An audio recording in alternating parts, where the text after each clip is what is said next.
Hola, mucho gusto. Mi nombre es Juan de Rincón, de grado décimo A, y en esta oportunidad vamos a hablar de dos grandes pensadores de la filosofía, los cuales son René Descartes y Baruch Spinoza. Sean bienvenidos a este video explicativo.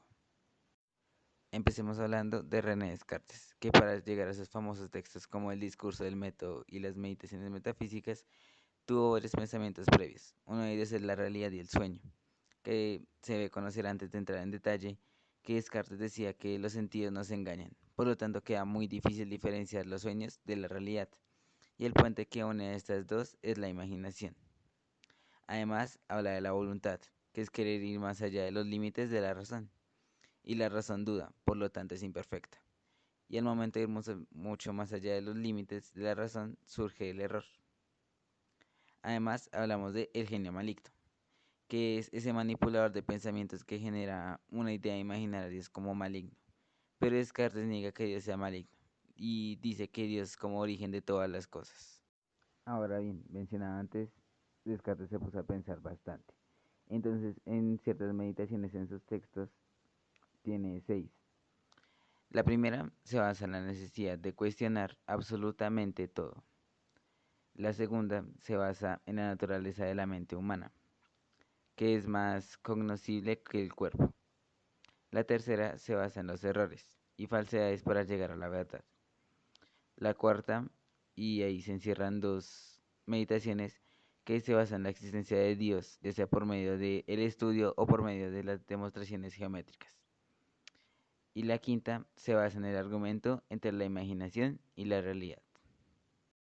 Ahora bien, teniendo en cuenta el pensamiento de Descartes, vamos a hablar del discurso del método. Y vamos a hablar en tres partes. La primera, sobre las etapas de este método. Luego, de las tres verdades. Y por último, de los tres argumentos. Las tres etapas del método. Empezamos por la duda, que se refiere a los sentidos, es decir, al mundo.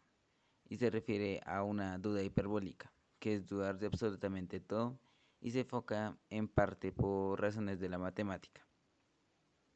Ahora viene la evidencia basada en el yo, donde entra el solipsismo, que es un fenómeno que hace del cóngito que se piensa por medio de las ideas.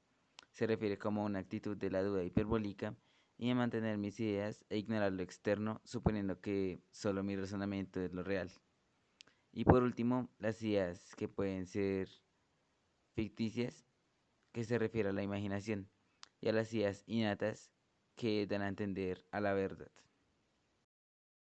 Ahora vienen las tres verdades, de las que habla Descartes. La primera, el yo, el pienso y luego existo. La segunda, la existencia de Dios, que es perfecto y veraz, y que la razón no nos engaña. Y por último, la verdad de la existencia de lo material, que da a entender que la sustancia como una realidad que existe por sí misma o por sí sola. Ahora bien, por último, los argumentos que sustenta Descartes para probar la existencia de Dios. El primero es sobre la infinitud, que las cosas necesitan una causa infinita, y esa causa es Dios. En segundo lugar, es la causalidad aplicada al yo.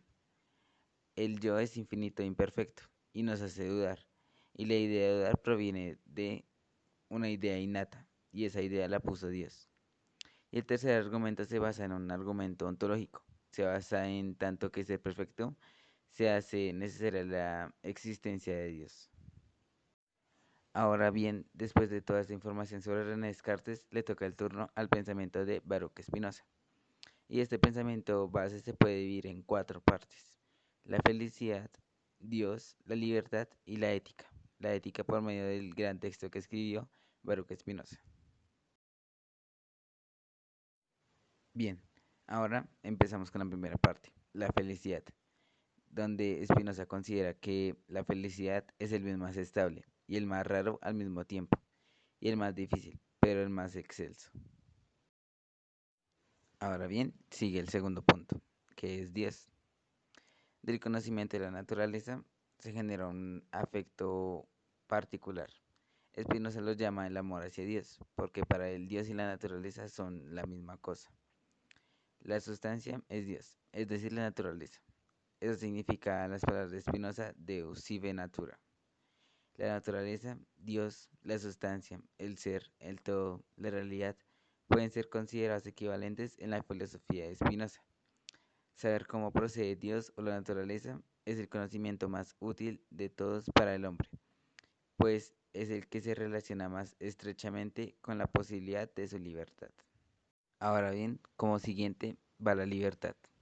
Y en un texto de Spinoza dice, los hombres conscientes de sus apetitos pero ignorantes de las causas que los llevan a apetecer, creen que son libres de apetecer tal o cual cosa. La deducción de los pensamientos primarios y secundarios ha disipado esta ilusión. Todo apetito tiene una causa, y en ese sentido no es libre sino determinado. La condición humana originaria parece ser la de la servidumbre, la del esclavo. El hombre tal vez no sea esclavo de otro hombre, pero sí el engranaje cósmico que procede por leyes eternas e inmutables. Ahora bien, por último viene la ética. La ética vista como el texto propuesto por Spinoza puede ser una obra que respalda los principios de una libertad y esclavitud a la vez.